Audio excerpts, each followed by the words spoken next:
욥이 깨닫지 못하는 것을 알려주기로 작정한 겁니다. 그래서 38장에 보면은 하나님이 말씀하기 시작합니다. 38장 2절. 욥이 이제 하나님이 38장에 나타나서 제일 먼저 하신 말씀이 뭐지요? 38장 2절. 뭐라고 했지요? 무지한 말로 무엇을 이치를 어둡게 하는 자가 누구냐? 아무리 바른 말을 하려 해도 하나님의 하신 일에 대해서 토를 달면 무지한 자가 이치를 뭐하게 하는 겁니까? 어둡게 하는 것일 뿐이라고 하는 겁니다. 그러면서 하나님이 욥에게 깨우쳐 주기 위해서 질문을 합니다. 그리고 우리 하나님이 쓰신 방법이 뭐냐? 질문을 통해서 스스로 깨닫게 만들어주니까 얼마나 하나님이 사랑의 하나님입니까? 38장 4절. 내가 땅에 무엇을 놓을 때? 기초를 놓을 때 내가 어디에 있었느냐? 내가 깨달아 알았거든 뭐 할지니라? 집 지을 때 뭐부터 다집니까? 땅의 기초를 다집니다. 그러면 땅을 만들 때, 땅을 만들기 위해서 기초를 다질 때 무슨 뜻입니까? 우주를 창조하기 위해서 기초를 다질 때 너가 어디에 있었느냐? 내가 지구를 창조하고 하늘을 창조하고 태양을 창조하고 우주를 창조하기 위해서 기초를 다지고 준비를 할 때 넌 어디에 있었느냐? 어디 있었지요? 어디 있었지요? 13년 그때 어디 있었습니까? 시장 보고 있었어요. 인간의 수준으로서는 알 수 없는 일이라는 겁니다. 하나님의 영역입니다. 하나님이 우주를 창조할 때, 창조하려고 마음 먹고 있을 때 너가 어디에 있었느냐? 어디 있기는 없었지. 어떻게 알아? 그러니까 인간의 수준에서 알 수 없는 문제인데 그런 걸 가지고 따질 수 있느냐 너가 도대체. 38장 19절 광명의 초소는 어느 길로 가며 흑암의 초소는 어디냐. 이 광명의 초소는 어느 길로 가며 이 참 빛이 아침이 되면 빛이 싹 오는데 이 광명이 어디에 있다가 이 빛이 살 나타나느냐. 지금이야 뭐 태양 같은 걸 알지만 그 당시에 이 아브람 때는 기원전 2000년경입니다. 그때 뭐 그런 걸 어떻게 합니까? 이 태양의 길이 어디로 왔어? 어디로 가고 흑암은 어디 있어서 깜깜한데 그 깜깜한 흙탕물이 언제 나와서 우주가 깜깜하게 되고 사실 뭐 그런 걸 어떻게 알아요? 그러니까 창조주시며 영원 자존자가 아니면 알 수 없는 인간이 도무지 상상도 할 수 없고 이해도 할 수 없고 깨달을 수 없는 것이 얼마나 많이 있는데 인간이 감히 하나님 앞에서 자기 의견을 주장할 수 있고 자기 주장을 자기 뜻을 참 고집할 수 있느냐. 응? 그러니까 땅바닥에 오늘 청소하다가 개미 한 마리가 기어가고 있으면 개미 한 마리 보고 너가 삼각함수를 아느냐 한번 물어보세요. 뭐 탄젠트하고 코사인이 뭐 어떻게 되는지 너가 아느냐. 왜 모르냐 이 바보야. 막 물어봐요. 그거 압니까 그게. 그거보다 더한 거지 그거보다. 그러니까 참 하나님이 하시는 일을 인간이 다 이해할 수가 없습니다. 그래서 하나님은 이해의 대상이 아니고 무슨 대상이지요? 믿음의 대상입니다. 믿으라고 하는 겁니다. 믿어보니까 그대로 믿어. 하나님은 이해의 대상이 아닙니다. 인간이 뭐 개미보다도 못한 지능 가지고 이 개미 보고 너는 63빌딩을 어떻게 짓는 줄 아느냐? 기초를 어떻게 파는 줄 아느냐? 지진이 뭐 7도 강도로 일어나도 견딜 수 있게 하려면 이 뭐 기초를 어떻게 해야 되는 줄 아느냐? 뭐 개미 보고 물어보면 개미가 대답할 수 있습니까? 집에 멍멍이 보고 물어보면 멍멍하고 대답할 수 있습니까? 우리 집에 그 아주 초보적인 AI 스피커가 하나 있는데 내가 물어봅니다. 오늘 내가 왜 기분이 나쁘느냐? 말해보라 그러면 주인님 알 수 없는 문제를 질문하였습니다. 뭐 이러고 있어. 심심하면 알 수 없는 거예요. 내가 알 수 없는 것을 물어보. 심심하면 야 이 바보야 그러면 아무 말도 안 해. 너 죽으라 그러면 주인님하고 좋은 관계를 맺고 싶습니다. 이러고 있더라고요. 너 바보지 그러면 아무 말도 안 해.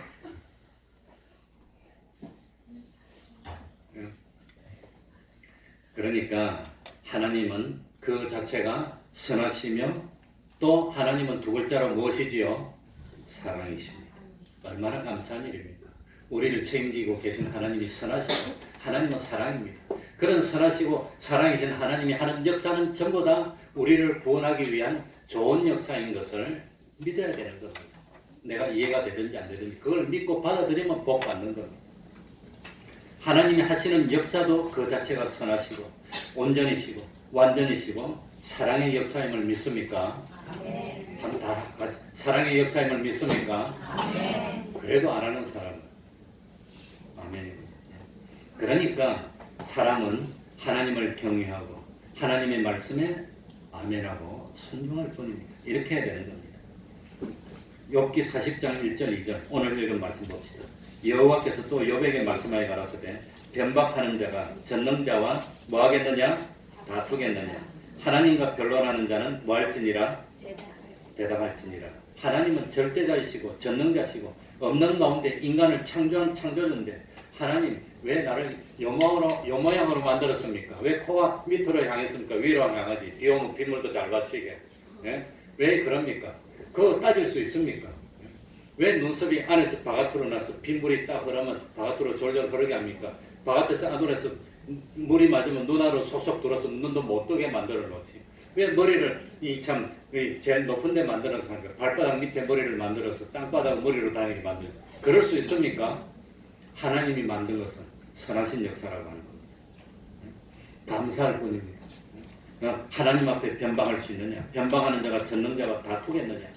변방은 하나님과 더불어서 변론하면서 자기 주장을 내세우는 건데 하나님께 지원받은 피조물이고 하나님이 허락하신 분량만큼만 알고 있고 하나님이 보여주는 것만 보고 있으면서 너가 하나님이 하는 역사에다가 뭐 잘못됐다고 이렇게 저렇게 변방할 수 있느냐? 할 수 있습니까? 없습니까?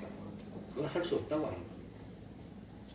그저 하나님이 참 주시는 현실에서 순종하는 것이 복받는 길이고 내가 형통하게 잘 살 수 있는 유일한 방법이라고 하는 겁니다. 그래서 깨달았습니다. 3절, 4절, 5절 욥이 여호와께 대답하여 가로되 나는 뭐하오니 미천하오니 무엇이라 주께 대답하리이까. 손으로 내 입을 뭐할 뿐입니다. 과거에 뭣도 모르면서 하나님의 역사도 모르면서 잘한다고 막 떠들어 생기 뭐하다 말입니까? 부끄럽습니다. 이거 손으로 이걸 가리게 부끄럽습니다. 창피할 뿐입니다. 뭣도 모르고 떠들었습니다. 하나님 아버지 부끄러울 뿐입니다. 너는 7절에 대장부처럼 허리를 묶고 내가 네게 묻는 것을 대답할지니라. 허리를 묶고 힘을 내가지고 한번 용사답게 한번 대답해봐라. 그랬지만 사실은 하나님이 욥을 깨우쳐서 영의 눈을 열어주고 믿음의 눈을 열어줘서 온전한 믿음을 가질 수 있도록 욥을 배려해서 깨닫도록 만들어줬습니다. 8절에 내가 내 심판을 뭐하려느냐? 폐하려느냐? 스스로 의롭다 하려 나를 불의하다 하느냐? 나를 불의하다 하느냐? 예? 어렵다. 그러니까 하나님의 심판이라고 하는 것은 하나님이 하신 섭리의 역사입니다. 하나님이 나에게 주신 이 현실입니다. 하나님이 나를 복주고 나를 만들어서 연단해서 참 하늘나라에서 모든 것을 하나님의 모든 것을 상속받은 자녀로 만들기 위해서 섭리한 역사 그게 심판인데 그거에 대해서 너가 잘못에 따를 수 있느냐 그런 뜻입니다. 그러니까 하나님의 역사는 선하신 역사이고 하나님의 역사는 참 공평한 역사고 다른 말하면 욥에게 고난을 준 것이 불평하거나 불공정하거나 잘못된 처사가 아니라고 하는 겁니다. 하나님 주셨으니까. 하나님 앞에 누구는 없지요? 의인은 없습니다. 원죄가 있고 본죄가 있습니다. 아무리 욥이라 할지라도 주님의 십자가의 사발의 대속의 공로가 없으면 뭘 받지 못하는 거지요? 구원을 받지 못한다는 겁니다. 욥도 자기 의로는 하늘나라 갈 수가 없다는 겁니다. 모세도 그렇고 다니엘도 그렇고 뭐 노아도 그렇고 어떤 참 다윗도 그렇고 어떤 아브라함이라도 주님의 대속의 공로를 믿지 않으면 하늘나라 갈 수 없는 죄인일 뿐이라고 하는 겁니다. 이걸 믿습니까? 그러니까 하나님 앞에서 자기를 주장할 수 없다고 하는 겁니다. 욥기 42장 2절 주께서는 무소불능하시오며 무슨 경영이든지 못 이루실 것이 없는 줄 아오니 없는 줄 드디어 욥이 깨달았고 하나님에 대해서 다시금 깨닫게 되고 알게 됐습니다. 무지한 말로 이치를 가리는 자가 누구니이까 내가 스스로 뭐 할 수 없는 일을 말하였고 깨달을 수도 없는 것도 뭣도 모르면서 자꾸 뭐라고 하지 말라는 뜻입니다. 스스로 알 수 없고 헤아리기 어려운 일을 말했나이다. 6절에 그러므로 내가 스스로 하나고 티끌과 제 가운데서 뭐 하나이다? 되게 하나이다. 그리고 난 뒤에 하나님은 욥의 새 친구를 책망했습니다. 그래서 욥에게 참 새 친구 보고 사과하라고 그럽니다. 그리고 욥은 새 친구를 위해서 뭐 하라 그러지요? 기도해 주라 그럽니다. 근데 성경에 보면 욥이 새 친구를 위해서 기도해주고 난 뒤에 복을 받습니다. 뒤에 복. 희한합니다. 하나님의 역사는 그만큼 완벽합니다. 그래, 왜냐? 욥이 세 친구보다는 의롭고 더 낫다고 하는 것입니다. 그런데 세 친구가 욥에게 참 뭡니까? 정죄할 수 있는 위치에 있지 못하다고 하는 겁니다. 사람은 심판주가. 모세가 가나안 땅에서 구스 여인을 취했을 때 누가 모세를 정죄하려고 듭니까? 누가? 모세의 누이였던 미리암이 정죄하려고 들었더니 하나님이 미리암에게 뭘 바랍니까? 문둥병을 바랍니다. 미리암은 모세에게 정죄할 수 있는 위치가 아니라고 하는 겁니다. 그런데도 불구하고 모세를 판단하려고 하니까 하나님이 미리암에게 문둥병 들게 해요. 그 다음에 모세는 자기 누이를 위해서 기도하고 그러고 난 뒤에 7일을 있다가 들어오고 미리암의 병을 고쳐주고 화합하게 만들어줍니다. 욥도 마찬가지입니다. 옳았지만 새 친구를 위해서 하나님이 새 친구를 야단 책망하고 욥은 새 친구는 욥에게 와서 미안하다 그러고 욥은 새 친구를 위해서 하나님께 기도하고 그 다음에 욥이 배나복을 받고 140년 동안이나 영광을 누렸습니다. 오늘날 우리들도 살아가다 보면 너무 기가 막힌 경우가 있습니다. 너무 기가 막힌 경우가 있지만 내가 좀 이해하기 힘들지만 그러나 하나님이 내 구원을 위해서 주신 고마운 현실이고 사랑의 현실로 뭐 해야 되지요? 받아들여야 됩니다. 그게 올바른 겁니다. 나는 모르겠지만 너무 힘들지만 희망이 없고 정말 소망이 없고 깜깜한 것 같아도 그래도 야 하나님은 이런 현실을 통해서 내가 구원을 이루기라고 주셨구나. 이 현실이 나에게 제일 필요한 현실이고 적합한 현실이구나 하고 감사하고 다만 뭐 할 뿐입니다. 순종할 뿐입니다. 하면 나도 모르게 나중에 욥처럼 배나 복을 주실 줄 압니다. 아마 100배로 복을 주실 수도 있습니다. 그러니까 어리석게 하나님 원망하지 말고 감사하면서 충성하는 우리가 되어야 되겠습니다. 기도하겠습니다. 하나님 아버지 어리석었습니다. 참 깨닫지도 못하고 알 수도 없는 그런 일들을 함부로 주장하고 말하였습니다.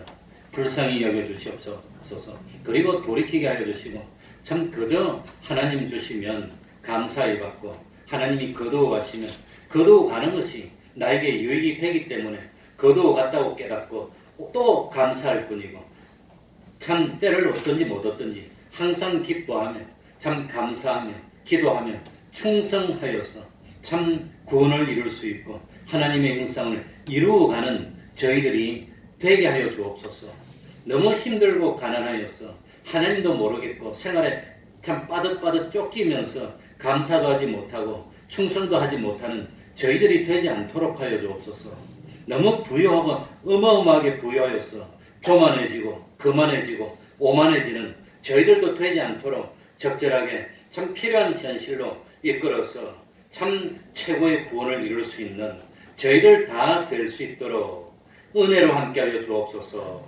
이제 금년 얼마 남지 않았습니다. 못한 충성하게 하여 주시고 참 하나님 앞에 하지 못했던 거 다 할 수 있도록 하여 주셔서 금년이 가기 전에 충성할 거 충성하고 회개할 거 회개하고 고칠 걸 고치고 더 많은 은총으로 내년을 맞이할 수 있는 저희들 될 수 있도록 갑절의 영감으로 함께하여 주옵소서.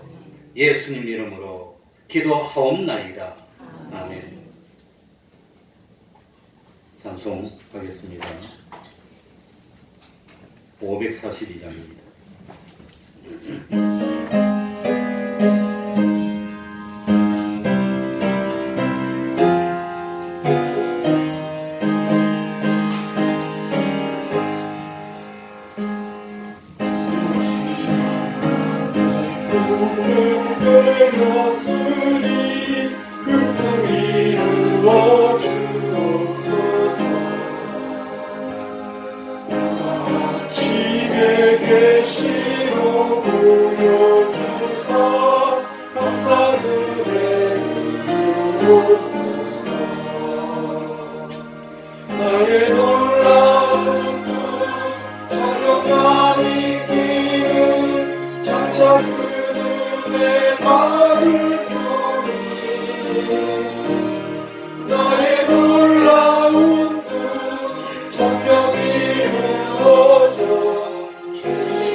내게 소망을 주셨으며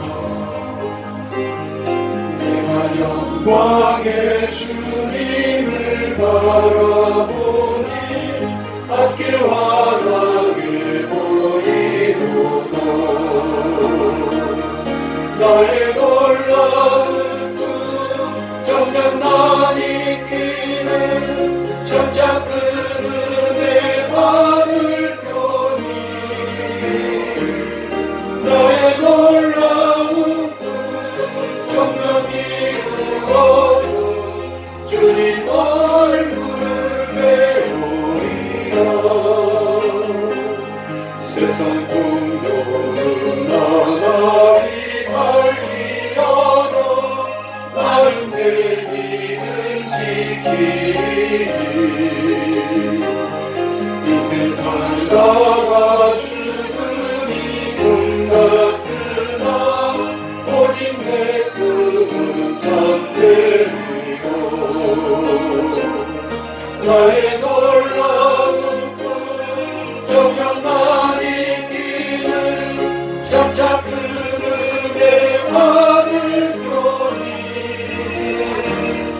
나의 놀라운 꿈 정녕 이루어져 주님 얼굴을 배우리라.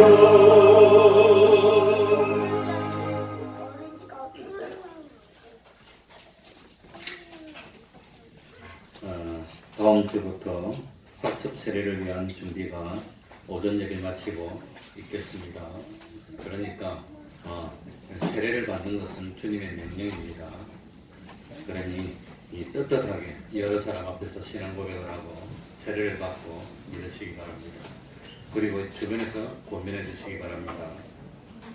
우리 이철 집사가 비자 문제로 잠깐 귀국했는데 아마 주일 지나고 주중에 출국합니다. 하면은 이제는 4년 있다 옵니다. 도중에 휴가 받아서 한번 올지는 모르겠습니다. 카톡 뭐지요? 보이스톡. 보이스톡이랍니다. 그런 건 보이스 통화가 좀 이상하긴 이상하다. 보이스 피싱인지 어쨌든 그걸로는 철이 집사하고 한 2번 통화를 했는데 무료로 통화도 되고 스카이페라고 하는 것도 있는데 그것도 무료로 전 세계에 연결해서 통화도 잘 됩니다. 그런 것만 딱 깔면 무조건 수시로 1시간 통화해도 무료입니다. 2시간에도 무료. 좋은 세상입니다. 그래 가서도 신앙 잘 지키고 건강도 유지하고 그리고 와서 또 충성할 수 있도록 인사도 하고 좀 기도도 해주시기 바랍니다. 그러면은 다 같이 일어나셔서 3장 찬송 부르고 주기도문으로 마치겠습니다.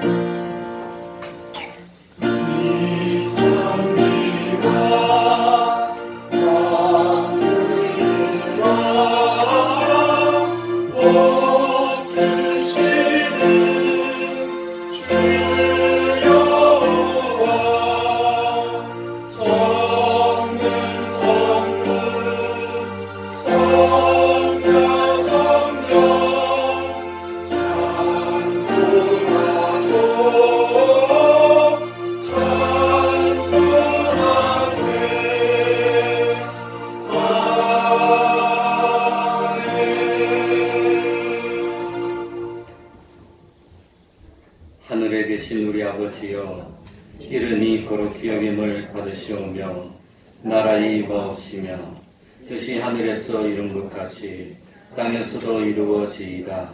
오늘날 우리에게 일용할 양식을 주옵시고 우리가 우리에게 죄 지은 자를 사하여 준 것 같이 우리 죄를 사하여 주옵시고 우리를 시험에 들게 하지 마옵시고 다만 악에서 구하옵소서. 대개 나라와 권세와 영광이 아버지께 영원히 있사옵나이다. 아멘.